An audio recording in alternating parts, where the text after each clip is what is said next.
tugiye kuri exhortation ikurikira ya Paulo iri relative à l'espérance chrétienne. 1 Thessaloniciens chapitre 4 kuva kuri verset 13 gushika kuri verset 18.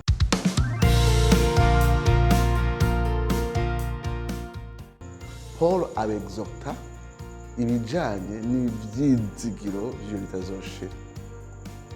Bano bakristo b'i Tesalonike nta mwanya muremure babanye na Paulo. Bigaragara ko muri amaze kuhava hari abantu baje kubatera ubwoba babwira bati muraraba neza iyo umuntu apfuye agapfa urya munsi ubwo kwa Yesu Kristo utaragera ati burya abahushije nta bindi biba bisigaye Yesu azoza asange we yarapfuye. Ati rero burya Yesu azotwara abazima gusa abapfuye nabo ntawuzi ivyabo. Hariho inyigisho kanaka zerekana nko menga upfuye Yesu ataragaruka uzoba uhushije byose. Mukora kino cete mwibuke ko bano bantu bariko barapersekute, bariko baricwa, bariko barahigwa kubw'ubutumwa bwiza. Wamenga umuntu arinze apfa nta kundi arabuza impera, ahubwo Paulo aca bishura différemment akababwira yuko iyo umuntu apfuye azozuka asanganire hamwe n'abazo bakiriho, asanganire umwami Yesu niyagaruka. Mugabo murabingana aribabwira acereka ko l'avantage ari yuko wapfuye incuro nka zibiri, yerekana yuko abapfuye nibo bazobanza kuzuka. Nk'akarero avuga ati twizera yuko basinziriye muri Kristo Yesu Imana izobazanana hamwe natwe. Ku murongo wa 15 ati ikije tubabwira ni ijambo ry'umwami twashikirijwe yuko twebwe abazoba bakiriho dusigaye gushitsa kuza k'umwami Yesu tutazokwitangira na gatoya imbere y'abasinziriye. Munsi aca yerekana ku murongo wa 16 ingene abapfuye bazobanza kuzuka vers ku mpera, maze abapfuye muri Kristo nibo bazobanza kuzuka 17. Hanyuma natwe bazoba bakiriho dusigaye tuzoca duteruranwa incuro zibiri. Ku murongo wa 16 n'uwa 15 arerekana yuko ahubwo l'avantage ifise abapfiriye mu mwami Yesu Kristo. By'ukuri Paulo akoresha ijambo ritugora akavuga ngo ikije tubabwira ni ijambo ry'umwami twashikirijwe, akavuga ko twebwe abazoba bakiriho dusigaye gushitsa aho Yesu azogarukira tutazokwitangira na gatoya abamaze gusinzira canke ivyo ncitsemo c'abamaze gupfa. Ariko turazi ko taramwe Yesu yabivuze iyo usomye mu Evangile, yigeze avuga yuko abapfuye ari bazomanza kuzuka bakaja kugura n'umwami Yesu imbere yuko abakiriho bahindurwa nabo nyene ngo baje gusangana n'umwami Yesu. Umuntu aca yibaza ati mbega Paulo yabikuye hehe? Insobanuro ni zibiri kumbure. Hari amajambo Yesu yavuze atanditswe muri Bibiliya mugabo yazarahanahanwa muri tradition orale apostolique. Bwa kabiri kumbura Imana Yesu yaramuhishuriye directement. Uko biri kose ntawuvuga ko amajambo Paulo avuga atahumekiwe n'Imana. Paulo avuga ati abapfuye bazobanza kuzuka nibo bazobanza kuba glorifié, après abazoba bakiriho nabo nyene bazoca ba glorifié. Mugabo mu nyuma acerekana ingene bazoca baduganwa bose gusanganira umwami mu kirere. Mugabo bariko bamusanganira aba yavuze ukuza k'uwo mwami Yesu Kristo.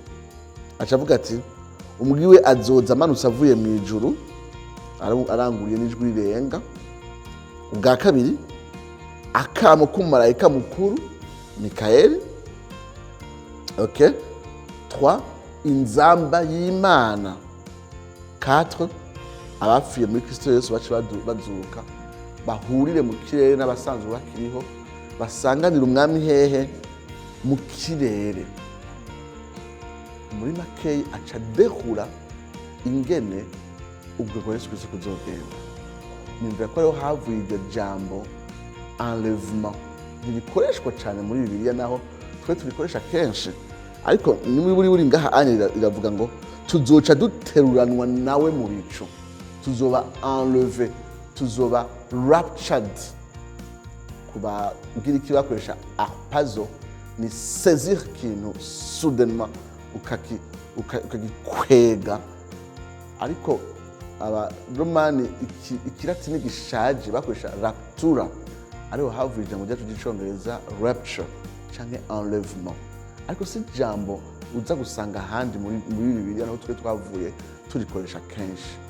Alors iri jambo guterurwa, gutwagwa kw'ishengero, Pawulo ntavyagura gose, mugabo intumbero yiwe muri iyi mirongo 13 à 18 ni guhumuriza yuko umuntu naho yopfa naca azoba ahomvye, ahubwo niwe azobanza guhingurwa imbere yuko abakiriho nabo bahingurwa ngo bose hamwe basanganire umwami mu kirere. Ashaka gukomeza iyo mitima bariko barahamwa, naho bokwicwa n'ihamwa ntibibuza, ntaco vyica, ahubwo n'ibako ridasanzwe. Kandi Yesu aritayeho imitima y'abapfuye imbere yuko agaruka gutwara abazoba bakiriho, yifuza kubaremesha muri ubwo buryo. Arangiza avuga ati niho tuzokwama tubana n'umwami. Aca yerekana ingene l'éternité tuzokwama, aca projeta yuko ivyo ariko baracamwo ahandi muri kunavuga ati amarushwa ya none ko bariko baramwa ijoro ritosogeje ariko baraca mu muriro w'ihamwa. Yerekana ingene ataco bitwaye daho bariko barahamwa, ahandi mu bikunavuga ati amarushwa ya none y'akanya gato yiyonganije gushikiriza ubwiza buremereye bw'iyo bitazoshira, ngo niho tuzokwama, niho tuzobana n'umwami iyo tuzoshira. Ijambo ngo niho tuzokwama tubana n'umwami. Mwibuke bariko barahamwa, Yesu umenga ari absent, Yesu umenga physiquement ntibamubona, ariko bariko barazira, bakakwa ivyabo, bakakwa n'amagara yabo, bakatandukana n'imiryango yabo. Ubu bariko barazira batabona. Petero avuga ati muramwizera kandi mutamubona, bikabatera akanyamuneza kugeza katovugwa. Umunsi umwe uwo nyene niwe bazobana nabo, nawe ibihe bitazoshira. Amen. Avuga ati nimwirwanishe rero aya majambo. Imbere ko ndangiza ino mirongo nashanda batsitaze gatonya, mbega naho Pawulo avuga amajambo makeya uguterwa kw'ishengero nkoresha rya jambo rikoreshwa gake muri Bibiliya, mbega bisobanurwa yuko ishengero rizoca rigenda mu ijuru? Kuko hano niho bica bigorera abantu bamwe bamwe. Twiyumvira yuko tuzosanganira Yesu mu kirere tugaca dutwagwa mu ijuru. Kuri bamwe bisobanurwa ngo ni gutwagwa mu ijuru, guhabwa impera, ngo isi igasigara iriko irahamwa imyaka 7 ya la grande tribulation. Yesu agaca agaruka ubwa kabiri aje kwima ingoma, ariko nta namwe biri tubye ko Yesu azogaruka kabiri. Yesu arinze aza, ukuza kwiwe kurimwo guheza impera abagororotsi no gushitsa uburake bw'Imana ku banyavyaha. Rero ntaze gutwara mu kanywa babishengero ngo aca ritwara mu ijuru. Niyo mpamvu hano Pawulo ntigeze yiprononsa, yavuze ngo bazomusanganira mu kirere, ariko bamusanganira baca bajahe. Nihangane ndabatsitaze gatonya. Mu mico y'abantu bandika Bibiliya ubwa mbere, gusanganira umuntu nimwaca mujana ahandi hantu. Iyo ufise umuntu aje kukuraba, wewe wararenga irembo ukagenda imetero kanaka ukamusanga a quelques kilomètres, mugaca muzana na muhira, muzana wewe aho wari uri. Akarero wa mwana w'icangazi ngo se amubona kuri agaca agenda kumusanganira, agenda kumusangana agaca bagarukana. Canke Pawulo hariya muri chapitre 28 verset 15 igihe bagiye kumufungira i Roma, ngo abene data b'i Roma baciye bamusanga hariya kw'irembo ry'igisagara kuri Forum d'Appius kuza kumwakira, mugabo bagaca basubirana mu gisagara i Roma. Umwami aje kugendera igisagara, mwamusanga kw'irembo ry'igisagara, muhejeje kumusanganira agaca yinjira mu gisagara. Ndashaka mwumvirize neza, iri jambo gusanganira, apathesis, gusanganira ni ijambo ryakoreshwa apana kugira ngo umuntu ugenda umusangi yari aca gutwara mu kindi kibanza, ahubwo muce mugarukana wewe aho wari uri. Ugutwagwa kw'ishengero suya mu ishengero rice rigenda mu ijuru rihunze ihamwa ry'imyaka 7. Tuzobiraba muri Tesalonika ba kabiri igice cya 2 twitonze, aho Pawulo avuga ati mwibuke neza ukuza k'uwo mwami Yesu Kristo ntikushobora kubaho hataraonekana kwakureka Imana hamwe no guseruka kwa wa mwana umugararije. Tuzobigaruka ko mu minsi iri imbere mu gitwi cya kabiri cy'Abitesalonike. Ariko mutahure yuko ishengero ritwagwa gusanganira Yesu mu kirere kugira ngo Yesu ace agarukanana n'abera gukora ibintu bibiri: kugaragaza uburake bw'Imana no gusukura uburake hano ku isi.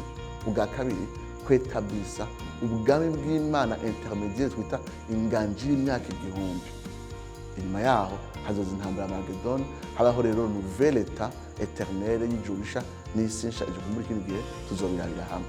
Ariko ntitubone nkaho menga baje kumusanganira mu kirere baci bagenda. Siko abantu ba mbere bandikiwe babitahura. Iyo usanganiye umuntu mwaca mugarukana, Yesu azoba asanzwe aje ego kubw'ishengero mbwa no kubw'isi no kubwa Isirayeli. Ivyo bintu byose azobirangura ari kumwe na twebwe abera.